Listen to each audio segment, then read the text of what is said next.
Veja, o sistema de registro de preços no Brasil, quando nós idealizamos, e eu fiz parte do primeiro grupo que idealizou, ajudei-os a plantar a ideia, era a figura de que não precisa ter orçamento para licitar. Então, às vezes, chega o dinheiro no município e ele tem que devolver porque não dá tempo de licitar. Então, nós criamos uma ferramenta que não precisa. Tanto não precisa que não há compromisso da compra. Eu posso licitar hoje 1 tonelada de arroz e não comprar nenhuma grama. Tá certo? Então, o que se exige? É a prontidão do fornecedor. Bom, e por que tivemos que fazer isso? O nosso país, e aqui não tome com nenhuma conotação político-partidária, esse problema não está nos últimos 5 anos, 10 anos, 13 anos, 15 anos. Esse problema é um problema crônico que vem no Brasil. Os recursos são liberados, um volume muito grande no mês de dezembro. E o servidor não tem condições de aplicar e o recurso é devolvido. Imagina a situação dramática do gestor, tendo uma cobrança muito grande na sala de aula, por mobiliários novos, reforma de banheiro, transporte coletivo, e de repente ele recebe o dinheiro e tem que devolver. E quem repassa o dinheiro diz: eu repassei o dinheiro.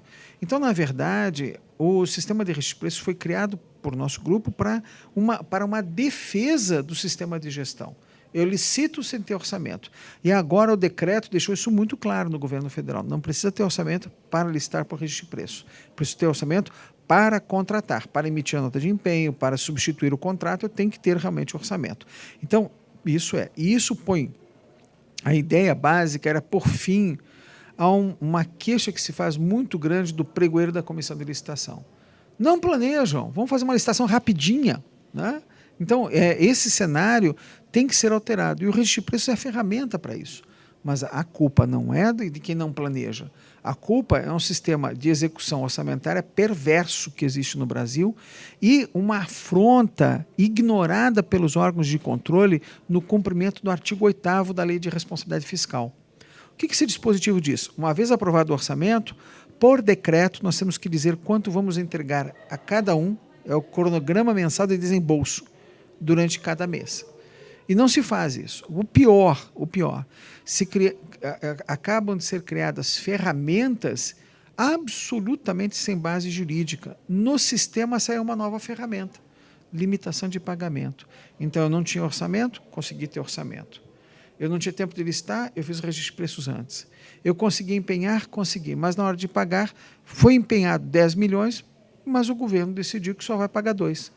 E aí eu tenho que chamar o contratado e dizer: sinto muito, você passou por uma licitação, por um contrato maravilhoso, você reduziu o preço para o pregoeiro, foi contratado, foi empenhado para você, mas agora eu recebi uma ordem para não pagar. Tem dinheiro? Tem. Então, veja, nós temos que adequar, e aí, sem nenhuma conotação político-partidária, eu vou repetir novamente, nós temos que adequar o sistema financeiro ao sistema de licitação. Não se pode esperar que o pregoeiro consiga lances extraordinários numa licitação e depois fique com a obrigação de explicar o calote.